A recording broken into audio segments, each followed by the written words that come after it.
키다리 아저씨 9월 24일 고아를 대학에 보내주신 친절한 이사님께 마침내 대학에 왔어요. 어제 4시간 동안 기차를 타고 역에 도착했습니다. 참 재미있는 일이었어요. 저는 한 번도 기차를 타본 적이 없었거든요. 대학은 정신을 못 차릴 정도로 넓어서 저는 제 방을 나올 때마다 길을 잃을 정도예요. 마음이 좀 진정되고 나서 더 자세하게 편지를 쓸게요. 제가 듣는 수업에 대해서도 말씀드릴게요.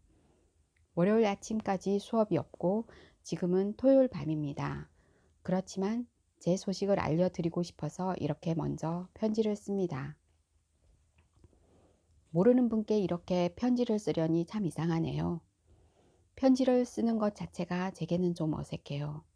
저는 지금껏 서너 번밖에 편지를 써본 적이 없으니까 제가 편지 형식에 맞지 않게 쓰더라도 예쁘게 봐주세요. 어제 아침에 보육원을 떠나기 전에 리페드 원장님과 아주 심각한 이야기를 나누었어요. 원장님은 앞으로 제가 어떻게 행동하면서 살아야 하는지 말씀하셨고, 저를 아주 많이 도와주신 인정 많은 신사분께 어떻게 해야 할지도 더욱 강조해서 말씀하셨지요. 제가 아저씨께 아주 공손하게 대해야 한다고 하셨어요. 그렇지만 존 스미스라고 불리길 바라시는 분께 어떻게 공손하게 대할 수 있겠어요? 왜 아저씨는 좀 더 개성 있는 이름을 고르지 않으셨어요? 저는 아저씨를 친애하는 키다리 아저씨로 부르기로 결심했어요. 이렇게 부르는 걸 싫어하지 않으셨으면 해요. 이건 그냥 친한 사람에게 붙이는 애칭이니까요. 리페드 원장님한테는 비밀이에요. 2분 있다가 10시를 알리는 종이 울릴 거예요. 이곳의 생활은 종소리로 나눠져요. 여기서는 종소리에 따라 먹고 자고 공부를 하거든요. 종이 울리네요. 불을 꺼야겠어요. 안녕히 주무세요. 제가 규칙을 잘 지킨다는 것을 알고 계세요. 존 그리어 보육원에서 훈련을 받았기 때문이지요. 아저씨를 아주 존경하는 제루사 에벗. 10월 1일 키다리 아저씨께 저는 이 대학이 너무 마음에 들고 저를 대학에 보내주신 아저씨를 정말 좋아해요. 매 순간이 너무너무 행복하고 몹시 흥분되어 잠도 잘 못 잘 정도예요. 아저씨는 이곳의 생활이 존 그리어 보육원과 얼마나 다른지 상상도 못 하실 거예요. 저는 세상에 이런 곳이 있을 거라고 꿈도 못 꿨어요. 여자아이가 아닌 사람들이랑 이곳에 오지 못하는 모든 사람이 가엾게 느껴질 정도예요. 제 방은 건물 위층에 있는데 새 병원을 짓기 전에 전염병 환자들을 수용하는 병동이었대요. 저 말고도 다른 3명이 저와 같은 층에서 지내요. 한 명은 안경을 쓴 4학년인데 항상 우리에게 좀 조용히 해달라고 말해요. 그리고 2명은 셀리 맥브라이드와 줄리아 러틀리지 펜들튼이라는 신입생이에요. 셀리는 빨간 머리에 들창코인데 친절한 아이예요. 줄리안의 집은 뉴욕에 처음 정착한 집안 중의 하나인데 아직 저를 아는 체 하지는 않아요. 셀리와 줄리는 같이 방을 쓰고 그 4학년 학생과 저만 혼자서 방을 써요. 보통 신입생은 혼자 방을 쓸 수 없대요. 1인실이 귀하니까요. 그런데 제게는 묻지도 않고 1인실을 배정해 주었어요. 제가 생각하기에 교무처 직원은 좋은 집안에서 자란 아이가 저와 같은 고아와 같은 방을 쓴다는 것을 그리 탐탁치 않게 생각했나 봐요. 고아도 이렇게 덕을 볼 때가 있다니까요. 제 방은 창문이 2개 있고 전망이 좋은 북서쪽에 있어요. 보육원에서 18년 동안 20명의 아이들과 한 방에서 지내다가 이렇게 혼자 방을 쓰게 되니 정말 편해요. 이제야 비로소 저 자신과 사귀어 볼 기회를 갖게 되었어요. 그런 저 자신을 좋아하게 될 것 같아요. 아저씨도 저를 좋아하게 될 것 같으세요? 화요일, 신입생 농구팀을 모집하고 있는데 저도 그 농구팀에 들어갈 수 있을지도 몰라요. 제가 키는 좀 작지만 민첩하고 억세고 튼튼하거든요. 다른 학생들이 껑충 뛸 때 저는 그 애들 발밑에서 잽싸게 공을 잡을 수 있어요. 농구가 얼마나 재미있는지 몰라요. 오후에 빨갛고 노랗게 물든 나무로 둘러싸이고 낙엽들을 태우는 냄새로 가득 찬 운동장에서 모두 웃고 소리치면서 연습을 한다고 생각해 보세요. 이렇게 운동하는 학생들은 정말 행복한 아이들이에요. 그리고 저는 그 중에서 가장 행복한 아이고요. 제가 배우는 모든 것을 모두 편지로 길게 써야 하는데 리페드 원장님께서 그러시는데 아저씨께서 제 생활을 궁금해 하신다면서요? 7교시 시작 종이 지금 막 울려서 10분 안에 체육복으로 갈아입고 운동장에 나가야 하거든요. 제가 농구팀에 들어가길 바라시죠? 언제나 아저씨의 제류사 에벗. 추신 9시 정각. 셀리 맥브라이드가 제 방문 안으로 고개를 들이밀고 이렇게 말했어요. 가족들이 너무 보고 싶어서 집에 가고 싶어. 너도 집에 가고 싶니? 저는 그냥 살짝 웃으며 가고 싶지 않다고 말했는데 전 이겨낼 것 같거든요. 최소한 향수병은 제가 피할 수 있는 병이에요. 전 평생 보육원이 그립다고 말하는 사람을 본 적이 없거든요. 아저씨는 어떠세요?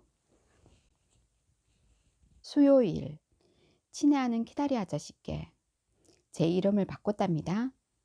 출석부에는 여전히 제 이름이 제루사입니다만 보통은 주디예요.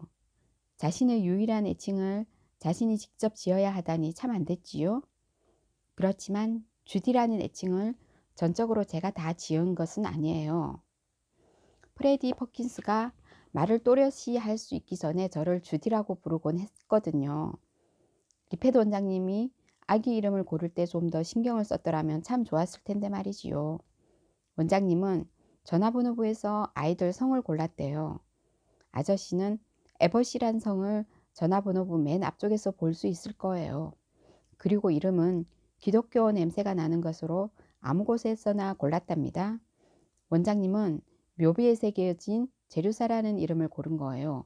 전 정말 제루사라는 이름이 늘 싫었어요. 그래도 주디는 좀 나아요. 그것도 좀 웃긴 이름이긴 하지만요. 다른 이야기도 알려드릴까요? 제게 가죽 장갑이 3켤레 있거든요. 크리스마스에 걸려있던 벙어리 가죽 장갑을 가져본 적은 있지만 진짜 5손가락이 있는 장갑은 가져보지 못했어요. 저는 가끔 그 장갑을 꺼내서 손에 끼워보곤 해요. 수업 시간에 그 장갑을 낄 수는 없으니까요. 저녁 식사 종이 울려요. 안녕히 계세요. 금요일. 아저씨 어떻게 생각하세요? 영어 교수님께서 제가 지난번에 쓴 글이 아주 독창적이라고 말씀하셨거든요. 정말로 교수님께서 그러셨어요. 교수님이 말씀한 그대로를 옮긴 거예요. 제가 18년 동안 받은 교육을 생각해 보면 이런 칭찬을 받는다는 것은 불가능한 일이에요. 그렇지 않나요? 존 그리어 보육원의 목표는 아저씨도 분명히 알고 인정하시듯이 97명의 고아를 97명의 똑같은 쌍둥이로 만드는 것이잖아요. 제게 있는 특별한 예술적 능력은 어렸을 때 장작 헛간문에 리페드 원장님을 분필로 그리기 시작했을 때부터 발달한 것 같아요. 아저씨, 제가 보육원을 비난하는 것에 대해 기분 나빠하지는 마세요. 그렇지만 아저씨께서는 저보다 높은 위치에 계시니까 제가 건방지다고 생각될 때면 언제든지 보내시는 돈을 끊으셔도 돼요. 이렇게 말씀드린 것 자체가 좀 무례하긴 하지만 제게 예의범절을 기대하지는 마세요. 보육원은 숙녀를 교육하는 곳이 아니니까요. 아저씨도 아시다시피 대학 생활에서 어려운 점은 공부하는 것이 아니에요. 어려운 건 노는 거예요. 저는 다른 아이들이 이야기하는 것을 반도 못 알아들어요. 그 아이들이 하는 농담은 저만 빼고 다른 아이들이 다 경험한 과거의 일과 관련된 것 같아요. 여기에서 전 외국인처럼 그 아이들이 하는 말을 이해할 수가 없어요. 이건 참 비참한 기분이에요. 제가 여태 살아오면서 느낀 그런 기분이죠. 고등학교 다닐 때 여자아이들이 모여서 저를 쳐다보곤 했어요. 다른 아이들은 다 제가 이상하고 좀 다르다는 것을 알았지요. 제 얼굴에 존 그리어 보육원이라고 쓰여 있는 것 같았어요. 여기서는 아무도 제가 보육원 출신이라는 사실을 몰라요. 셀리 맥브라이더에게는 우리 부모님이 다 돌아가셔서 나이 지긋한 인정 많으신 신사분이 저를 대학에 보내주신다고 말했어요. 이건 사실이잖아요. 제가 겁쟁이라고 생각하지 말아주세요. 저는 단지 다른 여자아이들처럼 되고 싶어요. 하지만 제 어린 시절을 덮고 있는 끔찍한 보육원 시절의 기억은 다른 아이들과 저의 가장 큰 차이점이지요. 그 기억들을 다 지울 수만 있다면 그렇게 하고 싶어요. 그렇게만 된다면 저도 다른 여자아이들처럼 호감이 가는 아이가 될지도 몰라요. 저랑 다른 아이들 사이에 어떤 실질적이고 근본적인 차이는 없다고 생각하거든요. 그렇게 생각하지 않으세요? 어쨌든 셀리 맥브라이더는 저를 좋아해요. 언제나 아저씨의 주디 에벗